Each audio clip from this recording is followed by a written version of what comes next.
they need like a Kane to the Undertaker. It needs to be a family member we've not seen. They don't know about. They never discuss. A black sheep of the family.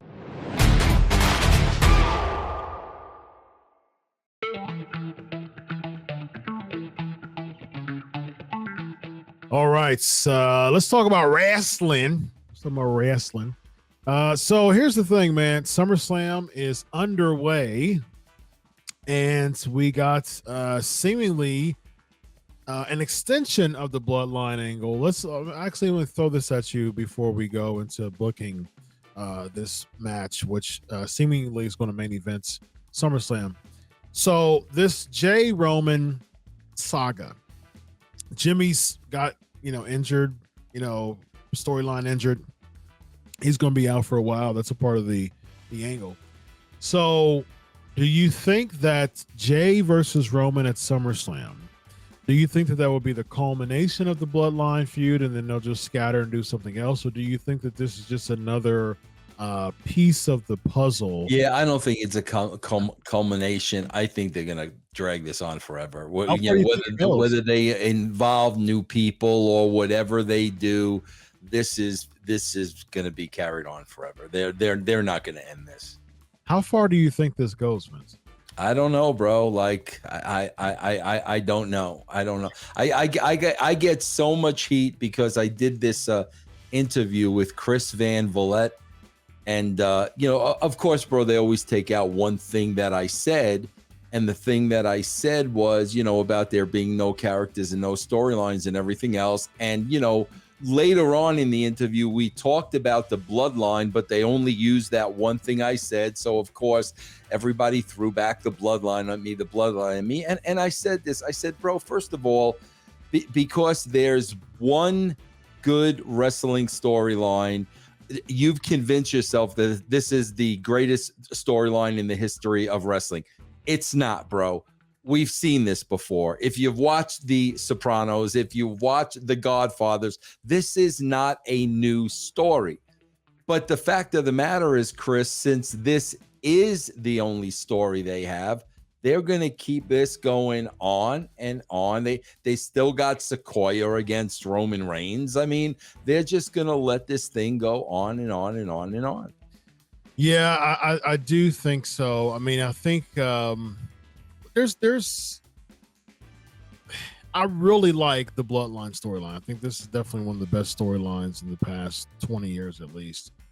But I will say that there's a part of the storyline that is feeling it's kind of like the banana, so to speak. And like you see a part of the banana and it's like starting to get a brownish, and you just take a little bruise and you take it off, and then you're like, yeah, we'll just eat a part of it. And then starting to get a little bruised again. It's just like, okay, let's keep shaving. Like, let's just get the banana over with already. And that's what it's starting to feel like. It's still good, but it's like people are just ready to shave part of it off because it's starting to feel bruisey.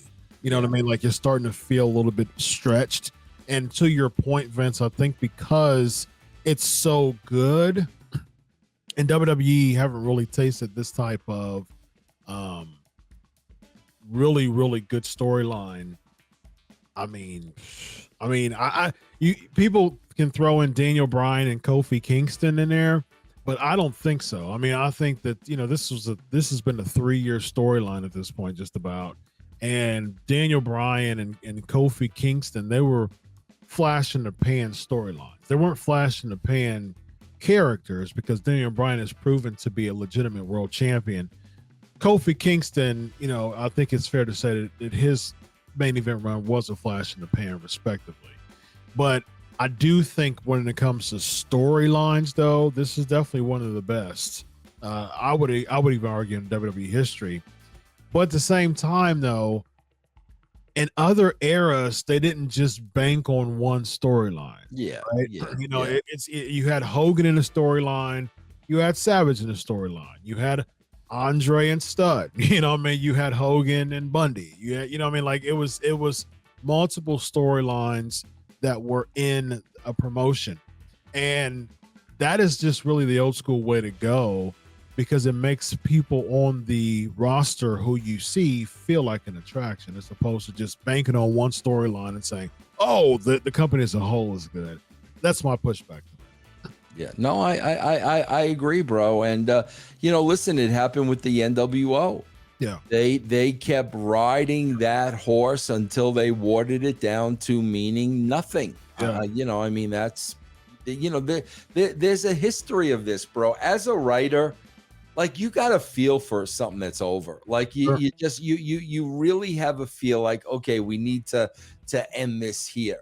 Yeah. But like I said, man, since this is the only thing they have, I don't see that happening anytime soon. Yeah, it's that whole overstay your welcome feel.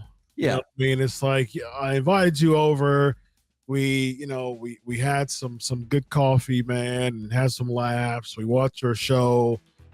It was a really, really good, funny time, and you're still here.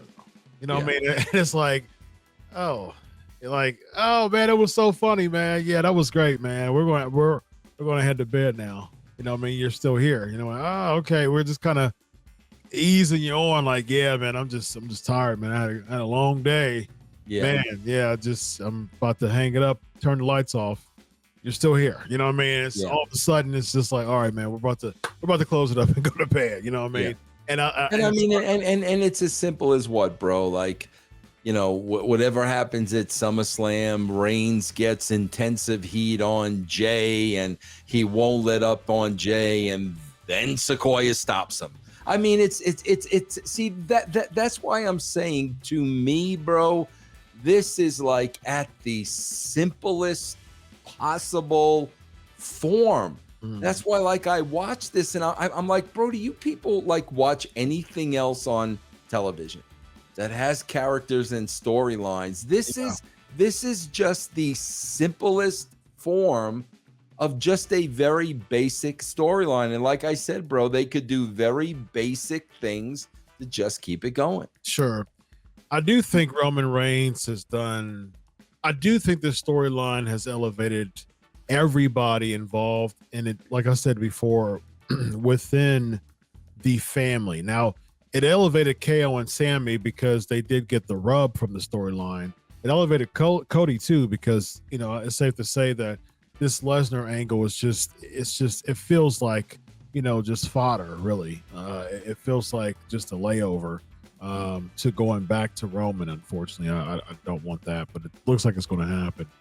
But everybody did get the rub. I mean, KO, Sammy, you have Cody that also got the rub from that too. It has elevated everybody. It has really caused Roman Reigns to have a character, a part of his character that no one has really ever seen before. So I will give that to him as far as the storyline is concerned. Because at first when he came, it was just the acknowledge me. It was just kind of, it was interesting because it was a heel run, but the acknowledge me just kind of saying that every time, I'm the head of the table, I'm the tribal chief. It really didn't have much with it because he was just kind of like a one-man island. When you start to bring, more people in with them, it made more sense as far as like his narcissism, being a megalomaniac, stuff like that.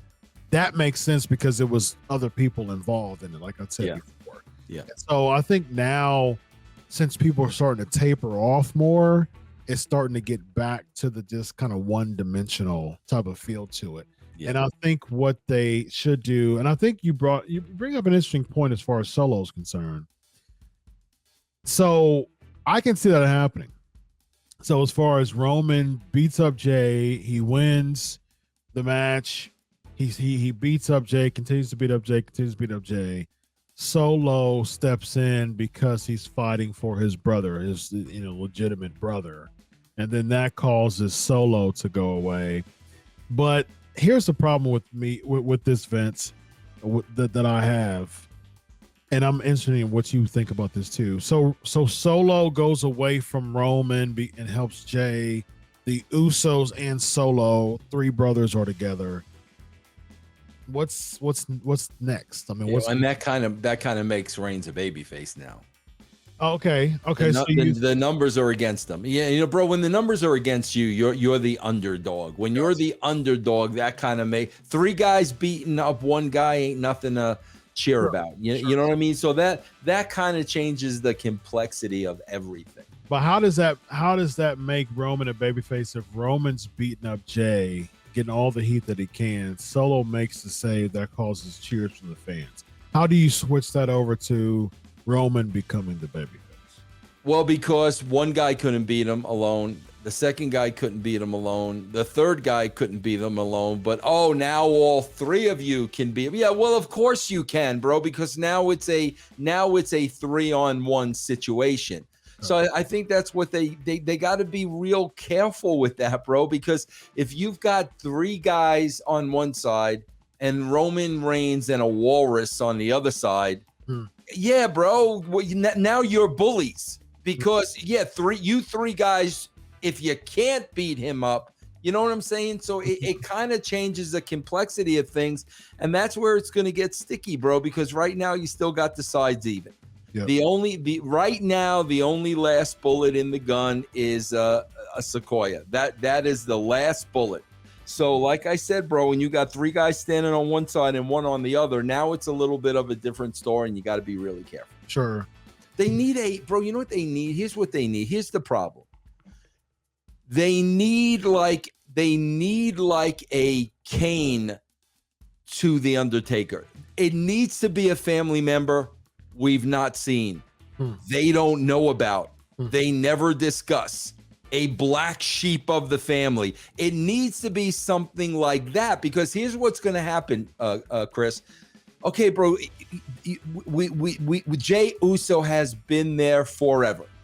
Bro, even if Jey Uso beat Roman Reigns, he will never have a higher moment than that. So even if he beat Roman Reigns, he'll go right back into being Jey Uso. And that's the same with Sikoa. Sikoa, we've seen him get beat here and there. Yeah. The pinnacle is going to be they beat Roman Reigns. Bro, they're not going to be over after that. They're never going to be able to top that. It needs to be somebody from really out of they need to start talking about a family member. Like, bro, there's always that family member nobody talks about, and you almost want to make sure he doesn't exist. It needs to be something like that. And all of a sudden, like this monster that like Roman would never speak up or never talk about, all of a sudden this guy shows up. It needs to be new, fresh meat, because now if somebody like that, virgin fresh, comes along and beats Roman, now you've made a star. He's clean. He doesn't have any scars on him. And now much like Kane and Taker, now you can run with this person. Yeah. It'll be interesting. Think about it. I don't mean to interrupt you, but go one step longer, Chris. Think about it.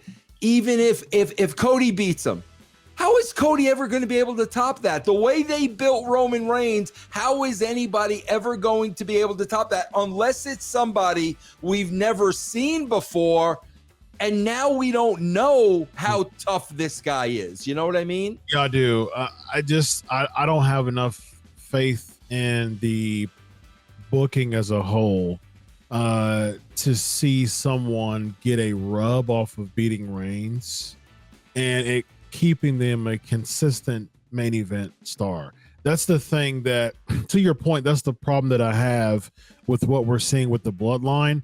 I don't see any member of the Bloodline at the end of this being more over than Roman Reigns is. And I think that the purpose should be that. I think the purpose of this whole Bloodline storyline should be to groom someone to be more over than Roman Reigns is. Agreed. Now, a 3-year streak, no, I'm not talking about that. I'm just talking about someone who is more over than Roman Reigns by getting the Roman Reigns rub. I mean, we saw that all the time.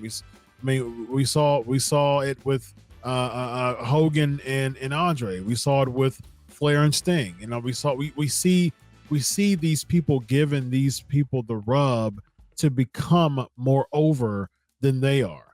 And I think that's really, really important. And that's really an element in the WWE that is long gone, man. I mean, just that whole veteran gives the up and comer the rub to become more over than they are. There's just so much 50-50, and there's so many people who are in it for themselves that we don't see that much often. Now, I do think that this has given SmackDown more eyes and more attention because it is an episodic storyline saga, which television should be that way, instead of just throwing a bunch of matches for 3 hours and no cliffhangers. I will give SmackDown that. I will give the storyline that. But what's the end game, though? I mean, I say that all the time. What's the end game here? And if the end game is they're just kind of making it because it is an overdrive right now, and they're just kind of making it up as it goes, the fans are going to start to feel like that, and the fans are going to start feeling that and wanting it to end, you know.